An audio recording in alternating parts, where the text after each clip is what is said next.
Hi guys. Oh, I don't know if they shut your video up for the rain sound. Let me turn it down a little bit. There you go. Um, I'm not gonna apologize about anything. There will be time you guys will see me busted.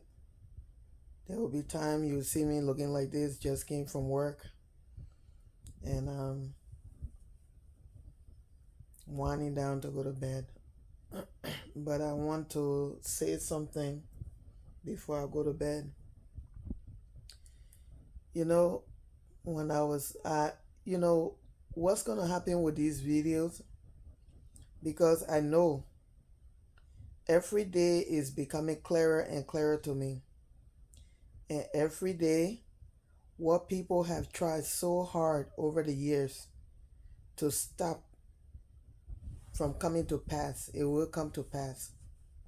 Because I literally have people people standing over my bed with gun on my head and saying, "You must do this."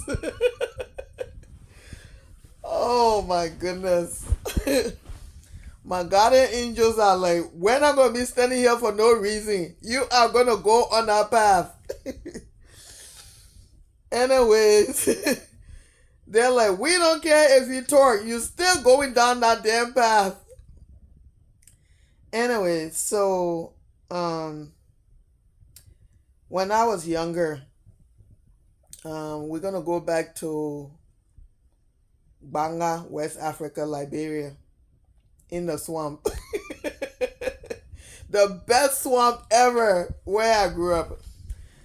So we're gonna go back because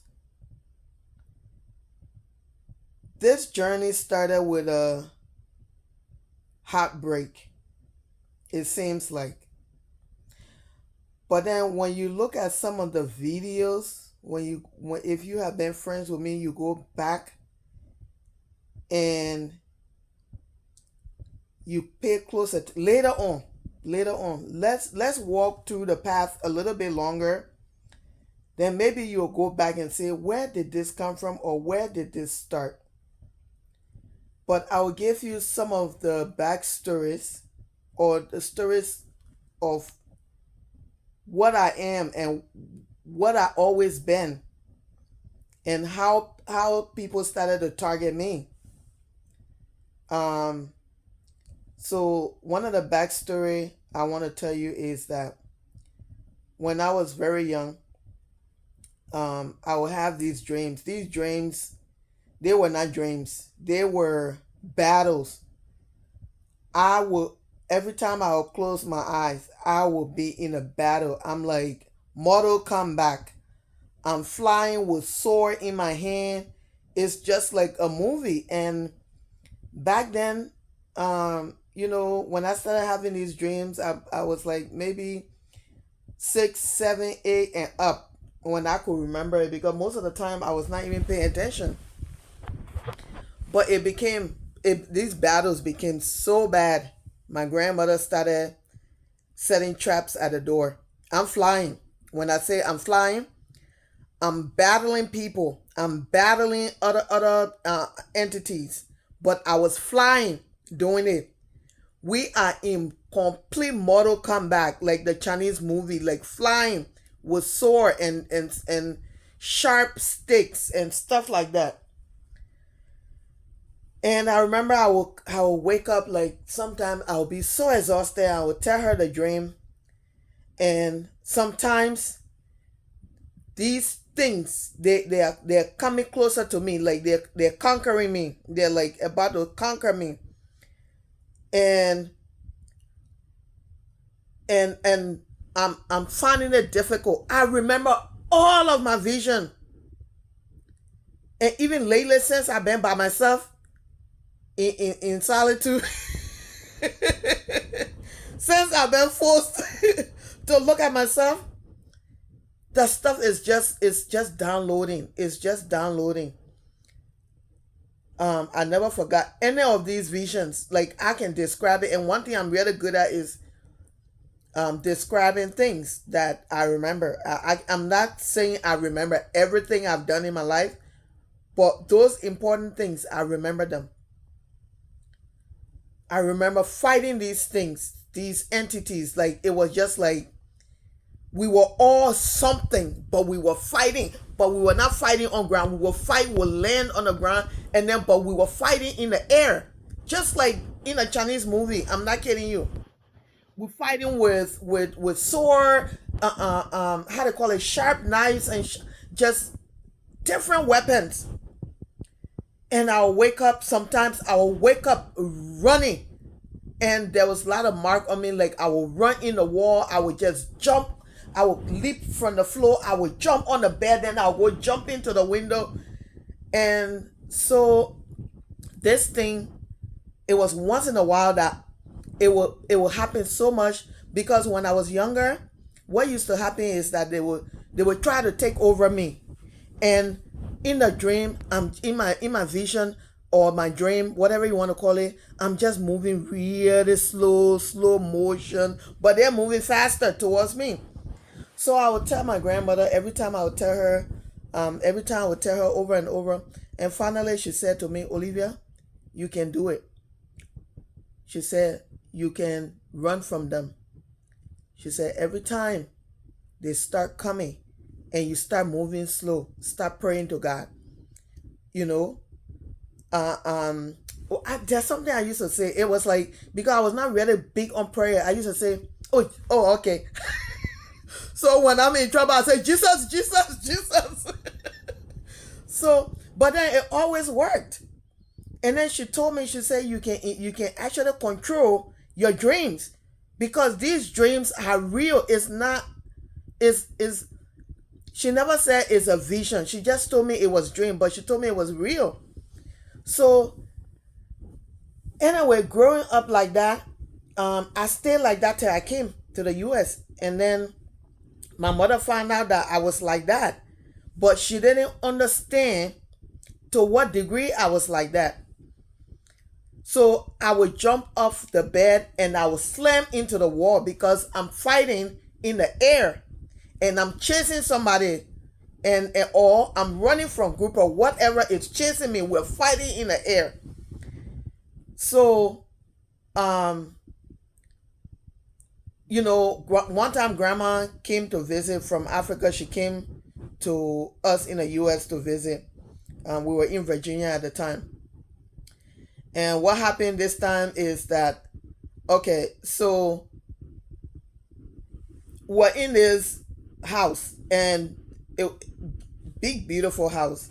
It had the tall spiral stairs, but my mom never thought about my dreams or anything. Like my mom worked like 3 4 jobs. I don't even know. But so my door was close to the stairwell. So this time grandma came. But whenever I went to bed, one thing I was really good at was locking my door. I always lock my door. I didn't know why. I always lock my door no matter what. I can just walk in the room, I lock the door. I come to your house, I will annoy the shit out of you because I just lock the door behind me. So every time I would start fighting, there would be a battle. I would get up on the bed and I would jump and slam into the closet. And then I would fall down. Then I would jump, try to get through the door. I run into the door. So my room always used to sound like somebody battling in there at certain time of the night. So grandma comes. I come to visit. This year, mom brought her. And so she realized that I still had this thing. And at that time, I was what, 16, 17? Yeah, we're in Chantilly. I was old. So this one night, I'm battling. When I say I'm battling, I was chasing somebody and I had the sword in my hand. When I went like this, I got up out of the bed and I jumped. You know who was sitting at the door?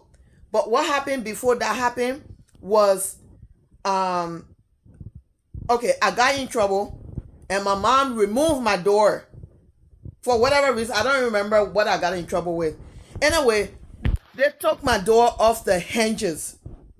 Okay, it couldn't have been that bad actually, because I was not even a bad child growing up, even as a teenager. But when two brains working together, some stuff can happen. Anyway, they take my door from the hinges. So every time around 2, 3 o'clock in the morning, Yah would leave her room and she would come sit at my door.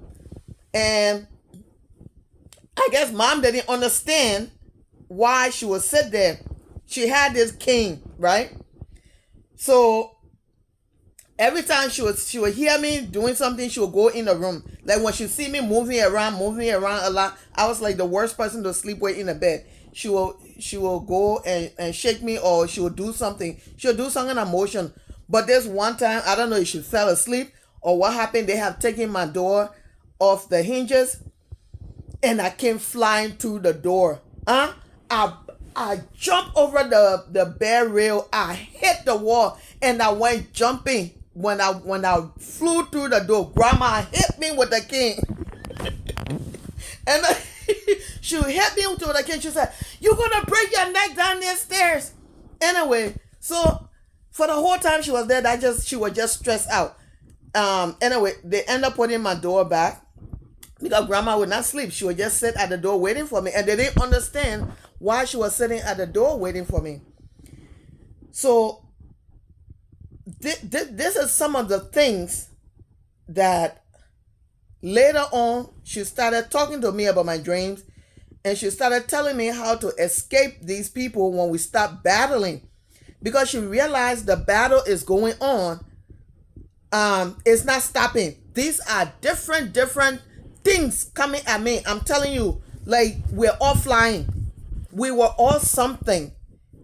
And I didn't understand it back then. But it stuck with me. I remember that same house in the swamp. I remember one time we lost one of our young cousin to leukemia. And I remember I didn't understand what death was. Like, I just didn't understand. But it was just sad. We were all very sad, and our little happy swamp just became really gloomy and sad. So I remember I just couldn't understand it. So I wanted to understand it, and I would never forget this. I must have been when that child died. How old was I? 6 or 7? Probably either 6 or 7. Anyway. So I wanted to know how it felt to be dead. That's all I had to say. I was like, I want to know, and I focus on it, and I found out. And so I'm laying in this gutter that was next to our house, and I'm looking at myself. But I knew what death was. I knew exactly what it was when somebody passes away. I was standing there looking at my body, laying there, but my body was nothing. Like, it was. Anyway, let me leave that topic alone. But I'm just trying to tell you guys that I'm going to tell you guys little at a time how different I am. And I'm okay with being different now. And I'm okay. I'm still Olivia. I'm beautiful. There's just about nothing I can do. Like, anything you if I don't know how to do it, I ask you to show me. You will realize that I'm doing it even better than you thought you would have imagined. And I always been that way, and I appreciate those things about me. So the flying stopped at some point in my adult life. I think when I turned 20, those things started slowing down. Because I was staying up late. I was not going to bed. So, hey, when you go to the club and you standing on the side of the road, your car broke down 6 o'clock in the morning looking like hell, believe me, there will be nobody fighting you with sword in the middle of the night. Anyways, just kidding. No, I'm not kidding, but okay. So, yeah, so it changed. But it changed. I stopped battling. So when I reached certain age, the ninja fighting in the air with sword, all type of weapon. I'm telling you, it was complete battle, and I still remember it. Okay, and I'm just telling you, that was part of it. That was my childhood. And that same child would get up and go in the Mandingo swamp, okay, because they had these grains that grow there, and potato leaves, and I'll go pick it, and I'll be in the swamp. Like literally the swamp was deep, and it had everything they dumped in that swamp, and I'll be there with my neck like this, the swamp stop here, and my head like this, and I'm picking grains, and I'll pick whatever, and I have the little tub on top of the swamp. I don't know what was in that swamp, and back then I was so naive, like I didn't know that it was dangerous. I knew there were maybe broken bottles. Did I think about a python or whatever? Believe me, if God wanted me to die, I would have been dead a long time ago, because he had a plan for me. He had planned for me. So what happened in that swamp is I always had money. Grandma always had money to do whatever she needed to do, because if I was not selling oranges, I was selling anything, fish. When I see it, if I have 50 cents and they're like, oh, they're selling a pile of rotten fish for 50 cents, I'll be like, okay, I will take the pile of rotten fish. I will stay in the market for 2 more hours trying to divide that pile of rotten fish into 3 piles. And that's how I always been. And then I will maybe triple my 50 cents or whatever. And that's what happened. And that's who I am. And that's what I always been. But God has actually a bigger plan for me. And I have been forced to realize, it's just like now, I don't mind being by myself. I prefer to be with my kids, and I prefer to be with people that I love, that genuinely love me. But being by myself is something that I've never wanted to be, but it's okay. It's good. It gave me a chance to actually figure out who I am and what I am.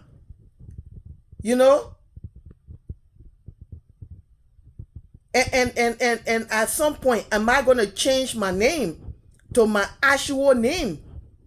So I have started this journey, and I'm letting you guys into my life, and we have a long way to go, because I need to let you all know who I am. Then when the time comes, you're not surprised that, okay, this is the same girl that was twerking, that was doing breakdance, that was in the swamp. This is her doing something different. Yes, because it's a path. You got to walk on it. You have to go through it and run into everything you need to run into. And all those things make you strong. And I will continue this week to next week. I'll continue to tell you these stories. I'm talking about my visions. And I remember 1997. I remember telling one of my cousins in California about this vision I had. And she was creeped out. And it was not a vision, it was real. And this was my father introducing himself to me. But everybody had to leave the street. I would tell you guys that vision. And that was incredible. And that vision is what they're trying to bring to life now. And that's who I am. And this is the beginning of the journey. And that was on my mind. Before we end up to where we're going, where God is taking us, we have to go back, okay? And start from where all of this started. And why people have been trying to take this head off and switch it to...